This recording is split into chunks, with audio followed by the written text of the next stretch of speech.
And welcome back to my channel. It's a rainy, blustery, windy day today where I am. The weekend's a bit of a write-off, so I'm working on the bike and I am planning on replacing the Specialized aluminium bars with some nice carbon bars.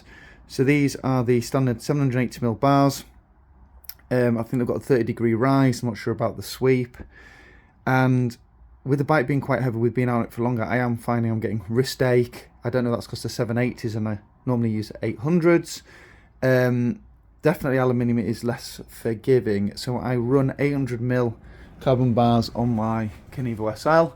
These are the Renthal Fat Bar 35, obviously 35mm clamping points, and these are 800mm. I haven't got these down. More compliancy from carbon bars. And the Renthal bars at the minute are crazy money. They're about £170 for a set of these bars, the 40mm rise ones. So I was looking around to see what other kind of carbon bars, and because this bike is more stealth, it hasn't got any gold on it, hasn't got anything other than the blue, I don't really want that gold colour. I mean, on the Levo SL I've got gold on there, but I've also got the Fox Factory Float shock at the back.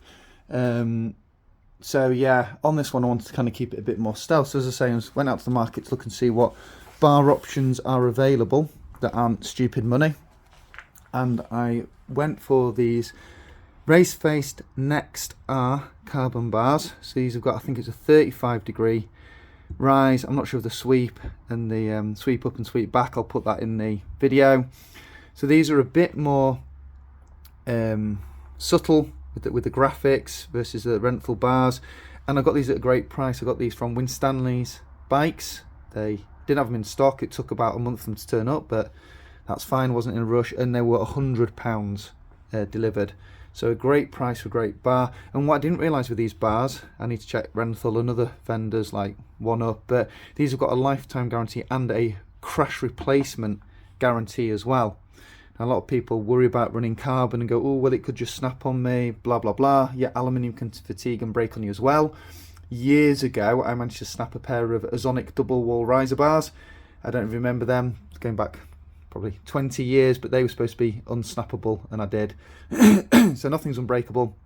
However, as I'm older now, and I'm riding a lot less aggressively, age and just time off the bike reasons, that I'm never going to stress carbon and snap it the way I ride. Yeah, it could snap when I crash, but I'm never going to stress it and snap it through the level of capability of my riding. So these are nice bars. Weight wise, again, I'm not trying to shed weight, it's more for the compliancy, but I will weigh them so you can see what they weigh. As you expect, my phone doesn't focus. So there you expect there, it's got cut points. If you want to reduce them down, it's an 800mm bar. I'm bang on 6'2". So from different methodologies of measuring what your bar width should be, it says I'm just over 800, so I'm going to keep it as 800 like the others. And then from a weight point of view, I believe they're 226 grams. So I'm having to put the scales on a box, and you'll see why. It's because they hang over the edge, so they'll be on a table. So they weigh, 220 grams. See if I can move it around so that makes nothing. Yeah, 220 grams, 222. So it's about 222 to 226, you know, pretty light bars. And I'll weigh the originals when I take them off, because I know people are curious about weight. So I've now got the original bars off, and I'm just gonna weigh them again, just out of curiosity, and in case anyone wants to know how much the original bars weigh. So they weigh 374 grams in 780 mil length, and with a 30-degree rise. There we go. So 374. I'm going to get these bad boys fitted now, and I'm not going to get a chance to ride this weekend just because it's going to go up to 60-mile-an-hour winds. There's no point when you do fit them, because the carbon, maybe a reason why people snap them is they over tighten and crush here. We all know that carbons are like being clamped, So make sure you get some kind of carbon assembly paste which puts a bit of grit down, so you can get a better clamp without needing as much pressure.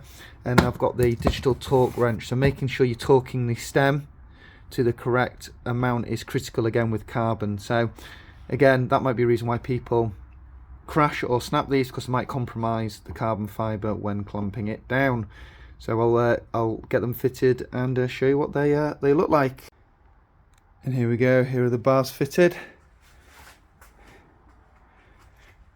Look pretty nice, and the next writing goes well with the Tech 4s. So 35 mil rise, so half a mil more than the standard bars. And all the details are actually printed on here. I forgot to read them. So 5 degree up, 8 degree back, which I think is the same as the Renthal and the ones like the Newt proofs, and 35 mil rise. So it would have been nice to have slightly less decals on it, but 100 quid carbon bars, you know, you're paying £80 for, you know, the likes of Renthal bars that are alloy. So if you're looking to get yourself a nice looking pair of bars with a lifetime crash replacement guarantee that are carbon and are pretty light, pretty strong and pretty compliant. Next ride out, I'll let you know how they felt, if it got help with my wrist ache, and let you know what my general thoughts are on the bars. Thank you for watching my video and staying tuned.